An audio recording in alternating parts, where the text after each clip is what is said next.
జిల్లా నాయుడుపేట పట్టణ పరిధిలోని ముస్లిం వీధిలో మౌలాలి దర్గా పక్కనే ఉన్న మున్సిపాలిటీ స్థలాన్ని స్థానికంగా ఉన్న ఓ ఇంటి యజమాని కబ్జా చేసి అటువైపు రాకపోకలు జరిపేందుకు చర్యలు చేపట్టారు. సోమవారం ఆ ఇంటి పైపులను సైతం మున్సిపల్ స్థలం మీదకు తీసుకువచ్చి ఆక్రమణలు చేపట్టి పనులు నిర్వహిస్తున్నారు.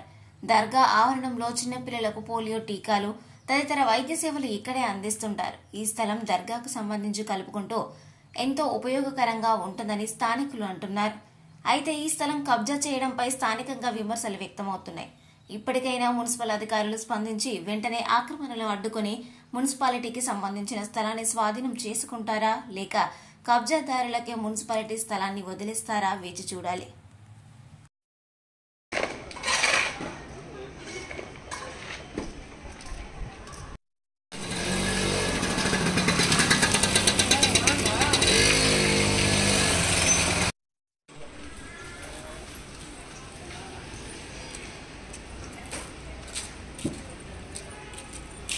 ఆంధ్రప్రదేశ్ దేవాదాయ శాఖ మంత్రివర్యులు గౌరవశ్రీ ఆనం రామనారాయణ రెడ్డి గారి మరియు తిరుపతి జిల్లా కలెక్టర్ గౌరవశ్రీ డాక్టర్ ఎస్ వెంకటేశ్వరరావు గారి చేతుల మీదుగా ఉత్తమ సేవా అవార్డు అందుకున్న నాయుడుపేట మున్సిపల్ కమిషనర్ శ్రీ ఎం జనార్దన్ రెడ్డి గారికి ఇవే మా అభినందన శుభాకాంక్షలు. మీరు భవిష్యత్తులో ఇలాంటి అవార్డులు మరెన్నో అందుకుని మరింత ఉన్నత స్థితికి చేరుకోవాలని ఆకాంక్షిస్తూ ఇట్లు మున్సిపల్ కార్యాలయం ఉద్యోగులు మరియు మున్సిపల్ సిబ్బంది, సచివాలయం ఉద్యోగులు. మరిన్ని న్యూస్ అప్డేట్ కోసం A3 న్యూస్ ఛానల్ ని సబ్స్క్రైబ్ చేసి బెల్ ఐకాన్ ను ప్రెస్ చేయండి.